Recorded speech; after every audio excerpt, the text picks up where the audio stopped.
तो दोस्त आज चलिए जानते हैं बायोलॉजी में अपने हेड के बारे में। एक चैप्टर है बायोलॉजी का, तो चलिए स्टार्ट करते हैं। हेड, स्टडी ऑफ हेड, हृदय के अध्ययन को क्या कहते हैं? कार्डियोलॉजिस्ट कहते हैं। हेड ऑफ डॉक्टर, डॉक्टर जो है हेड के कार्डियोलॉजिस्ट ही होते हैं। इसका संबंध हृदय से होता है। हमारे दिल में जो है चार कक्ष होते हैं, चार चैम्बर होते हैं। एक ये हो गया, दूसरा ये हो गया, तीसरा ये, चौथा ये चार चैम्बर हो गए। हेड मसल जो हृदय पेशी होती है हमारी, वो सेप्टम होती है, उनको सेप्टम कहते हैं। सेप्टम जो है हमारे हृदय को चार पार्ट में करता है। ये हमारा सेप्टम हो गया, मांसपेशी है जो चार भागों में हृदय को अलग करती है। हेड मेम्ब्रेन, हमारे दिल में एक हृदय झिल्ली होती है जिसे पेरिकार्डियम मेम्ब्रेन कहते हैं, जो ये आपको हेड के साइड में लगी है। ये पेरिकार्डियम मेम्ब्रेन है, एक झिल्ली है जिसके बीच हमारा दिल हुआ है। उसके बाद लिक्विड, एक तरल, हमारे हेड में एक तरल होता है जिसे हम पेरिकार्डियम लिक्विड कहते हैं, पेरिकार्डियम तरल कहते हैं। हमारे दिल का वजन जो है वो पुरुषों में 280 ग्राम से 300 ग्राम के बीच में होता है। वहीं बात करें महिला के दिल की तो वहाँ 250 से 280 ग्राम के बीच में होता है। एक चाइल्ड की बात करें तो 100 ग्राम का हेड होता है उसका। और फिटस भ्रूण जो है उसका जो है 20 ग्राम का होता है स्टार्टिंग में। तो सबसे अधिक भार जो है हेड का वो ब्लू व्हेल का है, 400 पाउंड का करीब लगभग, जिसे 900 किलोग्राम के करीब में होगा। अफ्रीकन एलिफेंट के जो है 12 से 20 किलोग्राम तक होते हैं। हमारे हेड का रंग जो है रेड होता है, पर यह किसके कारण होता है? आपने कभी सोचा इसके बारे में? तो ये मायोग्लोबिन के एक पिगमेंट है, उसके कारण हमारा हृदय का रंग लाल होता है और मसल्स भी हमारी रेड होती हैं। मायोग्लोबिन एक पिगमेंट है। आगे चलते हैं। फिर ये हमारा जो स्ट्रक्चर है हेड का पूरा, इसको आज जानते हैं अच्छे से। ये पूरा स्ट्रक्चर जो हमारा हृदय का कैसे कैसे क्या है, अभी सब जानते हैं इसके बारे में हम लोग। तो सबसे पहले ऑर्गन, हमारा अंग जो है, एक शिरा, मतलब इन्फेरियर शिरा हो गई, ये सुपेरियर शिरा हो गई। अशुद्ध रक्त मिलता है सुपेरियर शिरा में और इन्फेरियर शिरा में शुद्ध रक्त मिलता है। तो ऑर्गन जो हमारा वो सबसे पहले दायां लिंब, इसमें चार चैम्बर होते हैं, एक दायां लिंब, एक बायां लिंब, एक दायां नीले, एक बायां नीले, बीच में ये कपाट होते हैं।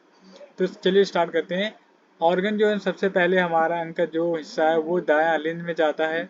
दायां लिंब के बाद यहाँ कपाट लगे हैं, तीन कपाट, जिसे त्रिवलनी कपाट बोलते हैं। वहां से पार करने के बाद ये दायां नीले में पहुंचती हैं। उसके बाद यहाँ से एक फुफ्फुसीय धमनी है जो कि इसमें अशुद्ध रक्त पाया जाता है। इस धमनी में अशुद्ध रक्त पाया जाता है।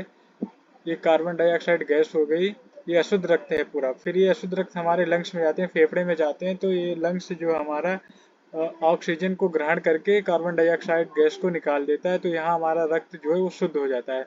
उसके बाद यहाँ से फुफ्फुसीय शिरा होती है। इसके बाद यहाँ से जो रक्त आपको दिख रहा है ये शुद्ध रक्त होते हुए जाता है हमारे हेड में।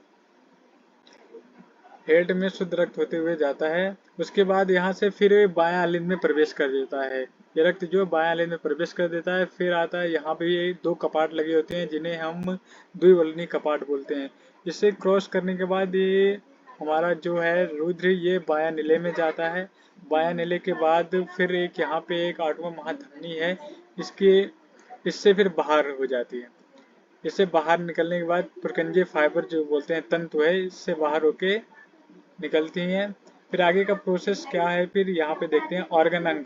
जो अशुद्ध रुधिर है, जो अशुद्ध रुधिर है, ये सुपेरियर वेना, इंफेरियर वेना, ये सबसे पहले दायां लिंब में जाती हैं। दायां लिंब वही फिर से है, एक बार फिर से रिपीट करते हैं, त्रिवल्नी कपाट में जाती है। दायां लिंब जाने के बाद त्रिवल्नी कपाट में जाती हैं। फिर दायां नीले में जाती हैं। दायां नीले से एक धमनी होती है, फुफ्फुसीय धमनी, जिसे बोलते हैं पुलमोनरी आर्टरी बोलते हैं, जो कार्बन डाइऑक्साइड गैस को निकाल के ऑक्सीजन को लेती है और यहाँ लंग्स में जो है वो हमारे रुधिर को शुद्ध कर देते हैं। वहां से फुफ्फुसीय शिरा निकलती है। फुफ्फुसीय शिरा से फिर यहाँ शुद्ध रक्त जाता है बायां लिंब में। बायां लिंब से फिर द्विवल्नी कपाट पड़ता है, उसको भी क्रॉस करके बायां नीले में पहुंचती है। फिर वहां से बायां नीले के बाद एक महाधमनी होती है, वहां पहुंचती है। धमनी के बाद जो छोटे छोटे हमारे हेड में धमनियां होती हैं उनमें प्रवेश करती हैं और उसके उसके बाद शरीर के सारे अंग में परिवर्तित हो जाती हैं। तो आज का चैप्टर यहीं तक रहा दोस्त, कैसे लगा? मैं भी स्टडी कर रहा हूँ भाई, रिवीजन करने की पूरी कोशिश कर रहा हूँ। तो कैसे लगा आप सबको वीडियो जरूर बताना यार। कोशिश कर रहा हूँ, धीरे धीरे सब कुछ सही हो जाएगा यार। Thank you, love you, take care, bye bye.